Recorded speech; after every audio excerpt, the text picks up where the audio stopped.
the need to unify is one that everyone must know. Last week, Mr. Bartle stressed the ethical reasons for why we should treat each other with respect, and I'd like to acknowledge the wisdom of what he had to say. But I believe nowadays, we are encouraged to do the right thing more so because of societal expectations than we are because we truly believe it is the right thing to do. I feel as though, to an extent, we're missing out on the opportunity to improve ourselves as people. While Mr. Bartle furthered our ability to become more socially aware and respected, I would like to attempt to further our personal respect and growth. We're all part of one body. We live in the same city, we attend the same school, and have relatively similar goals. We sit amongst one another every Friday morning. As people, we are linked in so many different ways. Yet still, there are forces in today's society, forces around the world, that stress the links that bind us together in solidarity and try so fervently to break these links apart.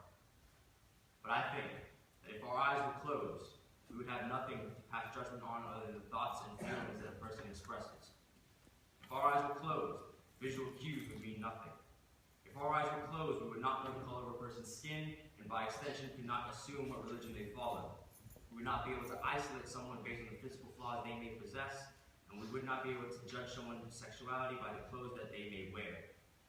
The stereotypes that come with physical appearance would be all but meaningless.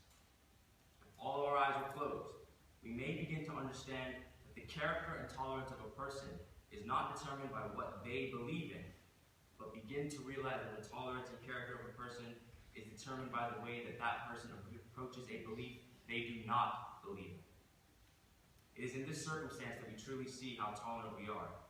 It is a test of our character, it is a test of our mettle, and it is a test of our fortitude. And all of this is possible simply if our eyes are closed. I like to think that I can stand here and all of you believe that I'm completely objective. But the fact is my race, my religion, my beliefs and morals are inevitably already creating assumptions in many of you. So I ask, no, I plead, with all the sincerity that I have, to attempt to distance yourself, even if only a moment, from the things that separate and classify us, and rather attempt to explore the forces that unify us. Recently, events in France have created a maelstrom of controversy, ranging from free speech to religious understanding. These things have absolutely nothing to do with what I am saying today. The tragedy of death, not only in France, but everywhere around the world, whether from starvation or anger, is simply that. It is a time at which life leaves the body of a living being, something that I would not wish upon my worst enemy, because when someone dies, they leave behind scars. Scars that reside within the friends, the family, and the loved ones of that person. However, so easily forgotten are the nuanced abilities of death. Nelson Mandela, Martin Luther King, their tragic passing saw hundreds of thousands, if not millions of people come together arm in arm to salute he who made a difference. And we can do the same, perhaps not as grand, perhaps not even as noticeable. But in principle, we may choose to follow this example. Instead of allowing the consequences of death to allow us to be divided on how to respond, we should use these events as a means to bring about solidarity in the way that people should react. This is an example of the force that may bring us closer together, death. A tragedy that is met so rightly with overwhelming sadness has the ability to unify enemies and bring about the end of wars. We can use this to our advantage and salute the lives of the murdered innocents from Syria, Nigeria, Germany, and Mexico. Or we can continue to feed the human tendency to brutalize, to divide and conquer, to marginalize and argue. I'd like to share a story with you. I once met a man.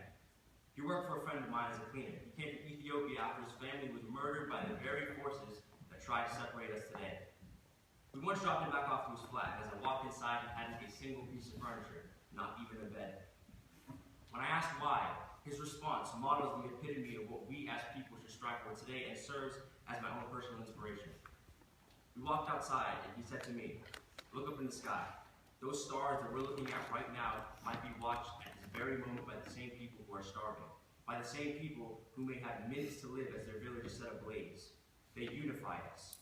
People don't want to admit it, but the same material that makes up the kitchen counter I sleep on will be the same material that makes up all of us." I like to listen, and I like to learn. And I've learned that through this hardship, I one day live to bring peace to my country, to forgive those who hurt me, and to one day have a meal where everyone in this world can have a full plate and choose to smile. This man, who encountered the depths of hell, chooses not for revenge, not for anger. He doesn't even choose to hold a grudge.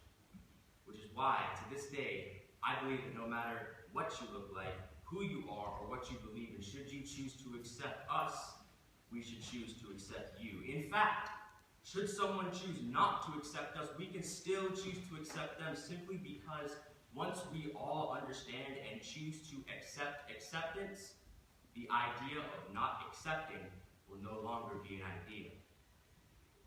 What we do now, the way in which we act, defines us. We have the opportunity to spark the change that erases the hatred that resides in hushed tones and dark corners throughout our world. We can right now choose to accept that we have differences, that we may believe different things, like different genders, and have different views.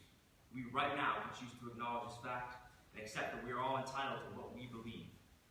Once we learn this, we can go about our days knowing that our lives are inevitably dictated by the way we choose to live our lives and not by the way others choose to live their lives.